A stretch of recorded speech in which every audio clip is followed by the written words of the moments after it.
Train में तत्काल ticket confirm करा लेना अपने आप में किसी युद्ध जीत लेने जैसा है। अक्सर लोगों की शिकायत रहती है कि तत्काल के टिकट एजेंट्स ले जाते हैं और जिन लोगों को वाकई इमरजेंसी में यात्रा करने की जरूरत होती है वो हाथ मलते रह जाते हैं। ऐसे में जरूरतमंदों और वास्तविक यात्रियों को कंफर्म टिकट मिल सके, इसके लिए रेलवे की ओर से कुछ बदलाव किए गए हैं।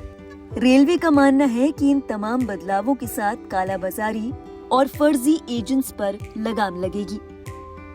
इसी कड़ी में तत्काल टिकट बुकिंग के प्रोसीजर में रेलवे की ओर से बदलाव किया गया है। इस नए प्रोसीजर के हिसाब से आपको टिकट बुक करने के लिए कुछ चीजों का ध्यान रखना होगा। कौन सी है वो चीजें आपको बताएंगे डिटेल में, ताकि अगली दफा आपको टिकट बुक करने में जरा भी परेशानी न हो। रेलवे की ओर से किए गए बदलावों में सबसे पहला है आधार वेरिफिकेशन अनिवार्य कर दिया गया है। रेलवे की ओर से किया गया ये सबसे अहम बदलाव है, यानी अब आप बिना आधार वेरिफिकेशन के कोई तत्काल टिकट कंफर्म नहीं करा पाएंगे। वैसे तो ये नियम 1 जुलाई 2025 से लागू है, लेकिन बहुत से लोग इस बारे में अभी भी जानकारी नहीं रखते। आधार वेरिफिकेशन के दौरान OTP से ही आपकी पहचान की पुष्टि की जाएगी। दूसरा बदलाव है बुकिंग का समय। ये बात तो सभी जानते हैं कि तत्काल टिकट के लिए बुकिंग हमेशा यात्रा से 1 दिन पहले शुरू होती है। हालांकि इस समय टिकट बुक कराने की होड़ इतनी ज्यादा रहती है कि कई दफा वेबसाइट ही क्रैश कर जाती है।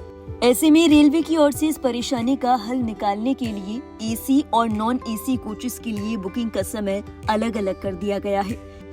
अब अगर आप AC कोच के लिए बुकिंग कराना चाहते हैं तो आप इसे सुबह 10 बजे करा सकते हैं और नॉन AC कोच के लिए बुकिंग सुबह 11 बजे से शुरू होगी।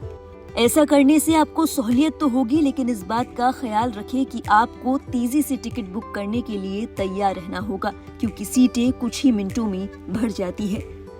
तीसरा बदलाव है बुकिंग की प्रक्रिया। नए रूल के मुताबिक एक PNR नंबर से अब आप अधिकतम 4 यात्रियों की टिकट ही बुक करा सकेंगे। टिकट बुक कराने के लिए यात्रियों को IRCTC की आधिकारिक वेबसाइट या फिर ऐप पर लॉगिन करना होगा। इसके बाद यात्रा की डिटेल, यात्रा की जानकारी और आधार OTP वेरिफिकेशन पूरा करना होगा। ध्यान रखें, इस पूरे प्रोसेस से गुजरने के बाद ही आपको कंफर्म टिकट मिल सकेगा।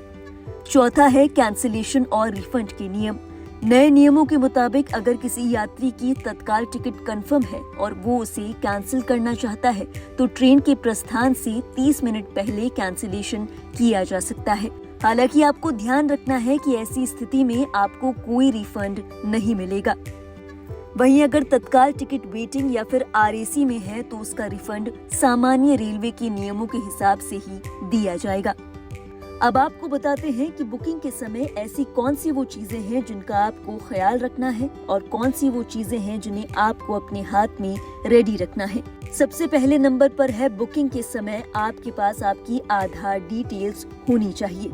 इसी के साथ चूंकि आपके मोबाइल पर OTP वेरिफिकेशन आएगा, इसीलिए आपको आपका मोबाइल हाथ में रखना है।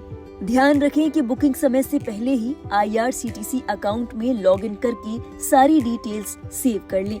इसी के साथ आपको किस ट्रेन से यात्रा करनी है इसका चयन भी पहले से ही कर लें।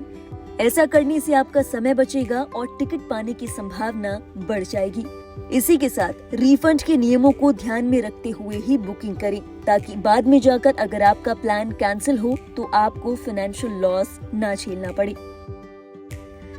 गौरतलब है, इन बदलावों पर रेलवे का कहना है कि तत्काल टिकटों की कालाबाजारी सबसे ज्यादा होती है। इस दौरान एजेंट एक्टिव हो जाते हैं और टिकट ब्लॉक कर देते हैं, जिसकी वजह से जरूरतमंदों को तत्काल टिकट नहीं मिल पाता।